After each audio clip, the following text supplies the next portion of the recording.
Happy Saturday. Good morning. It's going to be, I think, 90s today and tomorrow.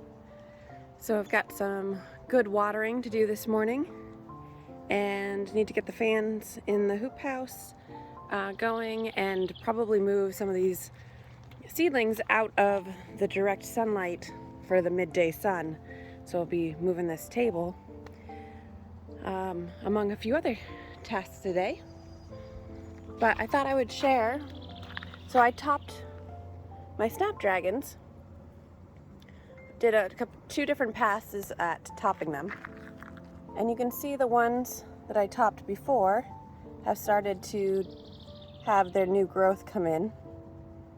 So I'm excited about that. So they kind of look like somebody came and ate the tops off, which is, you know, sort of true. I mean, I did snip them right off. This supposedly will help make better, longer cut flower stems, so I'm excited about that.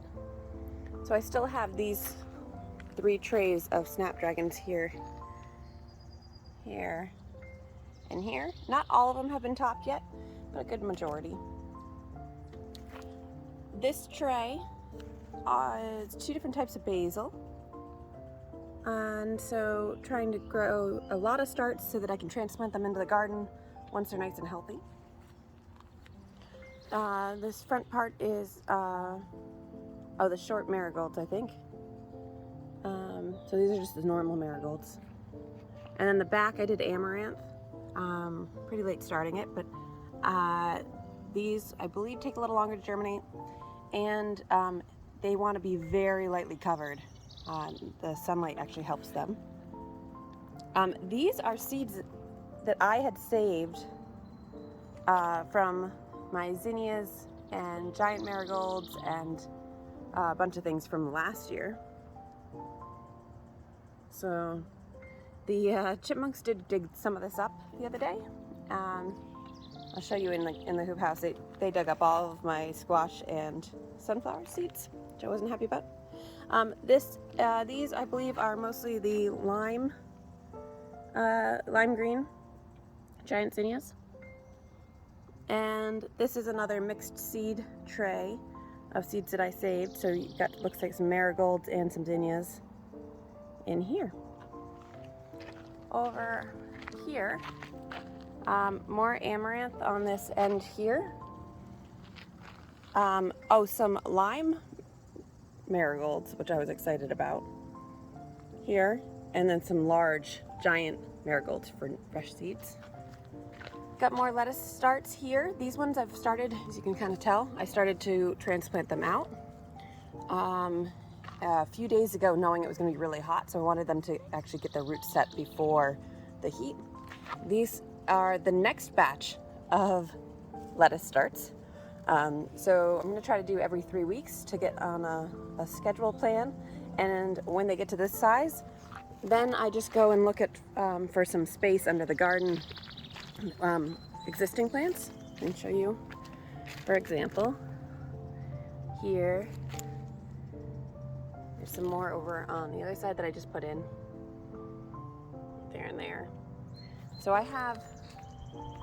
my goal is to plant about 15 heads of lettuce every week, or 15 baby lettuces to make heads of lettuce every week. So we'll see how that goes.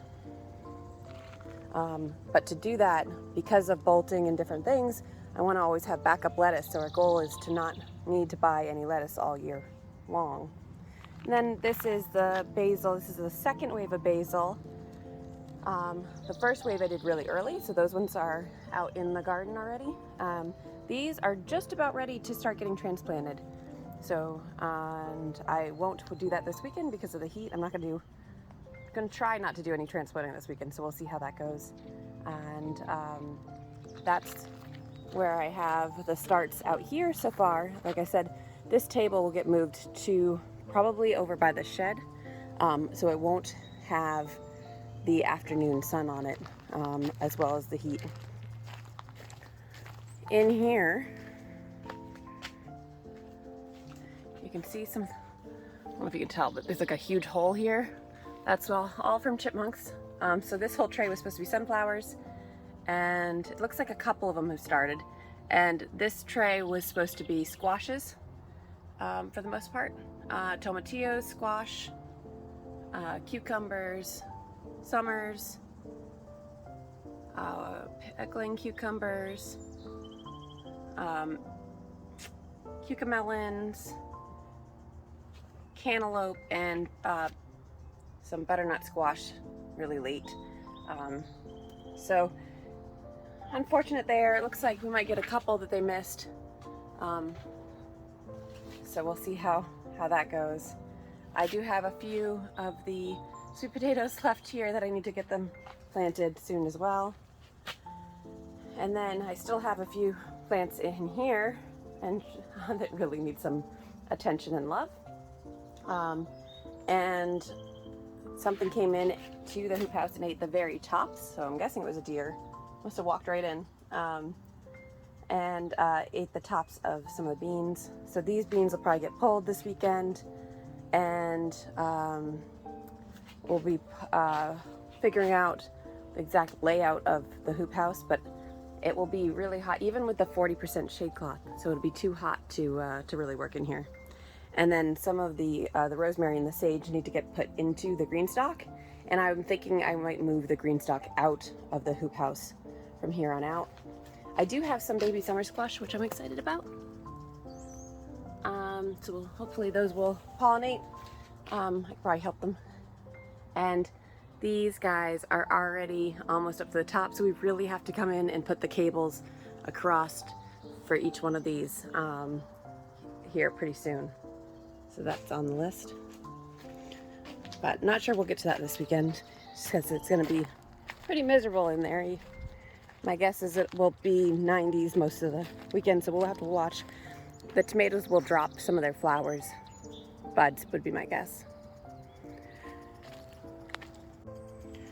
I'm really excited because most of the stalk over here in the cut flower bed is starting to bud, or really just the first ones are about to open here. Stalk is one of my favorite cut flowers, so I've never grown it, so I was really excited. Did pretty good actually. Pretty happy with it. I'll show you another one that I've sprinkled some stalk over in the veggie garden to add some nice color over there, so I'll show that in a little bit. And then I have the status here, and this one is starting to bud, which I'm really excited about as well. So this will look really gorgeous here in another week or so. The seeds that I put out here to try to direct sow did not do very well. Squirrels were out here the next morning pretty much digging up everything, so pretty disappointed in that. Over here, got a lot of the corn, our first pumpkin. I'll show you guys how I helped pollinate that. This is our giant Atlantic F1 pumpkin. And we have our first female flower. You can see the ball there, that's the fruit. You can see the center of this flower is very different than the center of the male flower that is just a straight stalk. And so to make sure the pollination happens, you want to get the pollen from here on your finger, and then make sure you get the pollen on the female flower. And then you can have some bees also help you. But that's how you make sure you pollinate a pumpkin. So this one over here, we don't have any females flowering yet. We've got this one coming. So once they pollinate and set and actually start growing, we'll actually start picking off all the flowers and try to really concentrate the growth on these two first pumpkins. We've got a couple other giant pumpkins growing, including this plant right here. So we'll do one or two pumpkins per vine and start feeding them pretty heavily. garlic is doing pretty well. I've got the sprinkler going on right now for the flowers that I transplanted, and some of the cukes that cukes and pumpkins I've seeded over on the far part where the asparagus is, right behind this kind of tree shrub thing is growing. We need to cut that down. So I've got that going.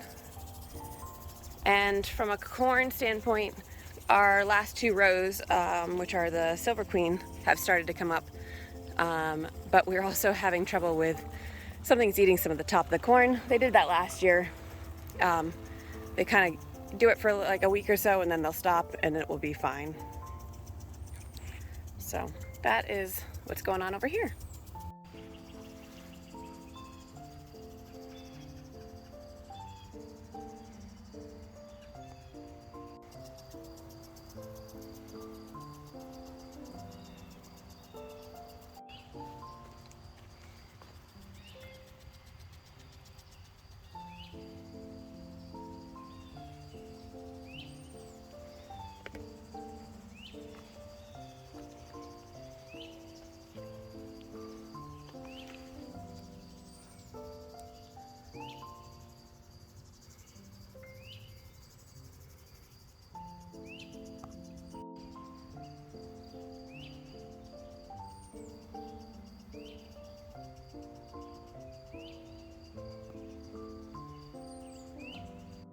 This is the first stalk that opened over here in the vegetable garden. I've got a whole little section here in the middle of this double 8-in-1 birdie's bed. I have put in more lettuce starts over here. Like I said, I just kind of try to find a little bit of space here and there for the lettuce. These were the broccolis that were in the hoop house that got completely eaten, so I moved them up here to the taller bed to see if we can get them to grow there. So some watermelon as well as some of the beans. And then these are carrots. They're supposed to be carrots throughout this whole thing. I think might have messed them up a little bit by planting some things here, so you know, that happens. Not the end of the world. And then over here, look at all the cayennes. Got a lot of cayennes going on. And I need to harvest all these wonderful peas.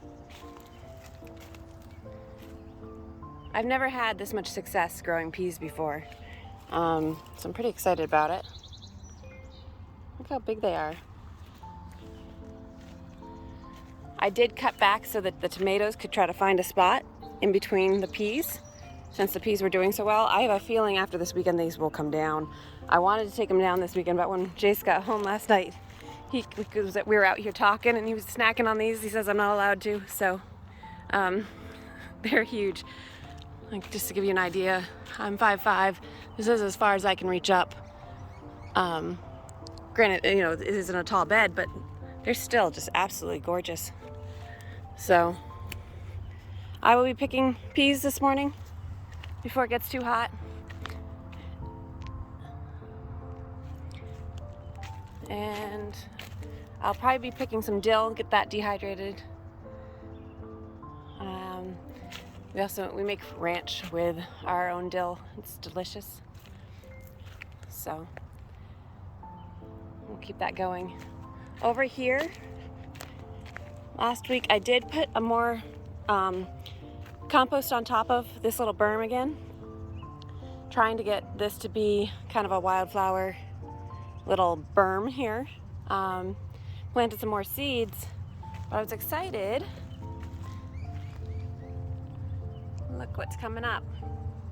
So, and I have them all over. So the seeds actually did take last fall when I threw them out at the end of the season. So the forget-me-nots have already bloomed and gone by. They'll come back again very soon.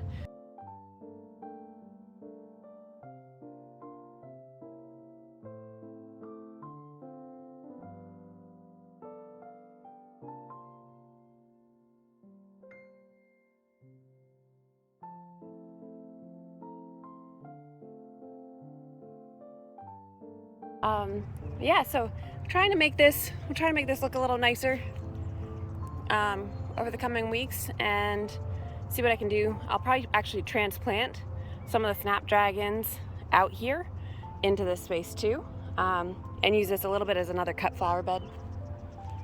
So, and being up here on the hill with lots of property, we get a lot of weeds, if you can't tell here.